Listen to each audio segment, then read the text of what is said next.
aujourd'hui Patrick Vieira. Et bon Jamie Dissart, on se retrouve pour une nouvelle vidéo et je vais revenir sur l'interview de Patrick Vieira un petit peu plus en profondeur que j'ai pu le faire sur la dernière vidéo sur les futurs entraîneurs de l'OGC Nice.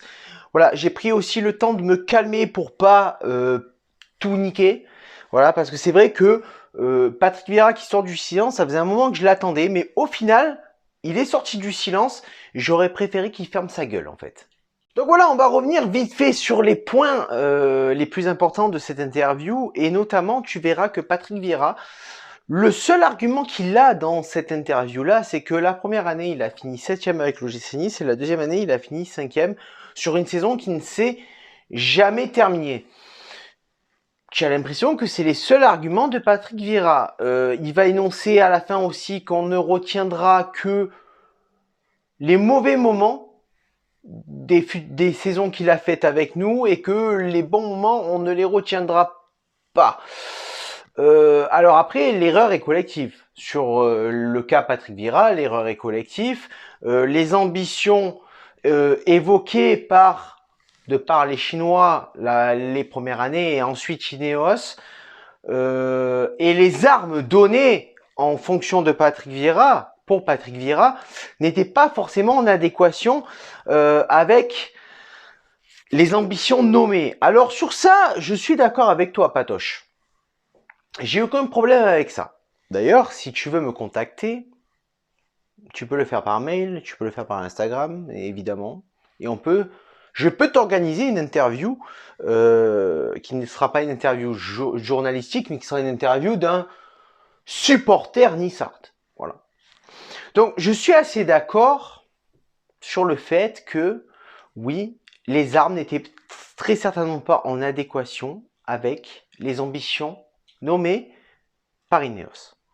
Cependant, moi, ce qui me dérange dans cette interview, c'est que à aucun moment, tu te mets dans le lot du naufrage de l'OGC Nice.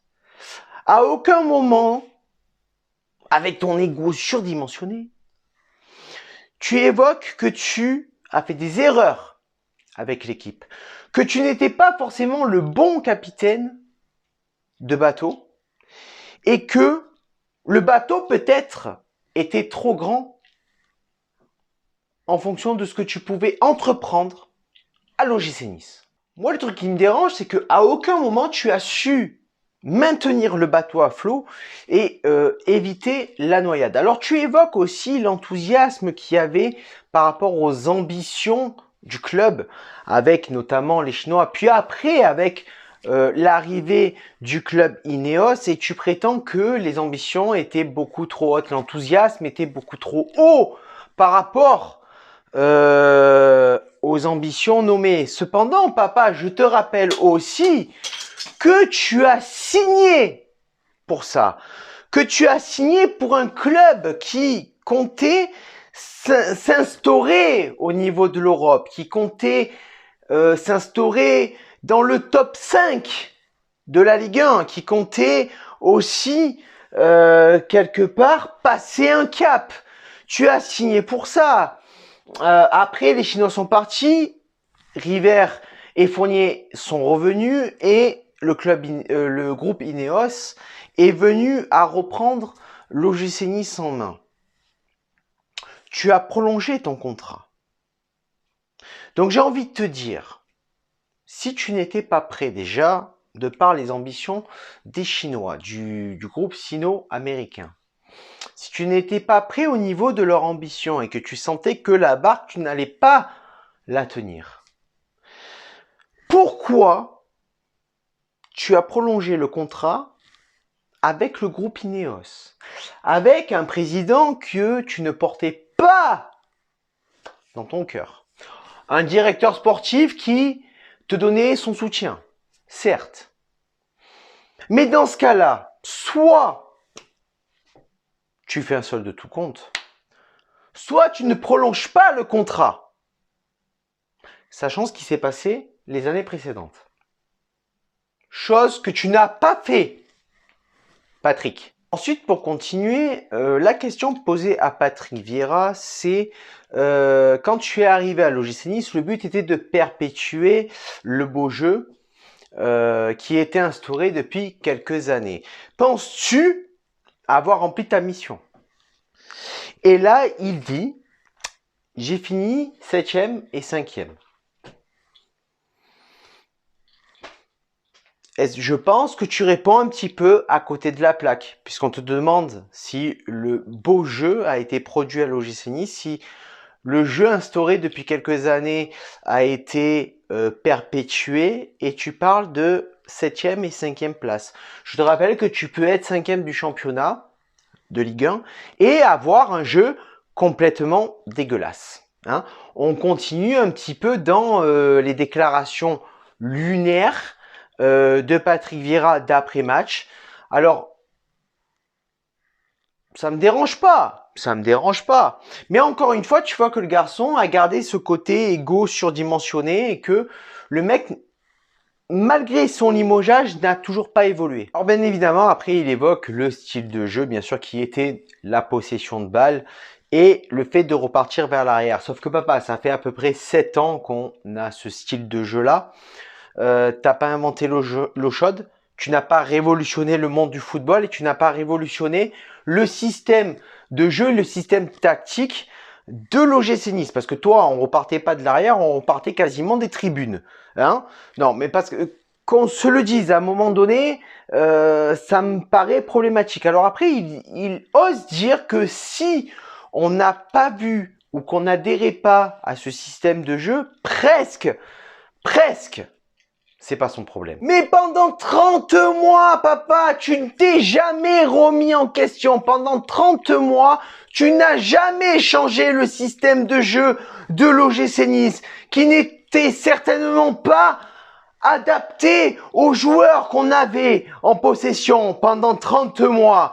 Pendant 30 mois, tu t'es obstiné, tu as persisté dans un système de jeu à mettre en place titulaire des joueurs qui ne méritaient pas de jouer, qui méritaient peut-être même la CFA. Pendant 30 mois, on a été en souffrance. Pendant 30 mois, tu n'as jamais eu l'esprit de te dire que tu pouvais exploiter le talent des joueurs et des jeunes joueurs de l'OGC Nice autrement.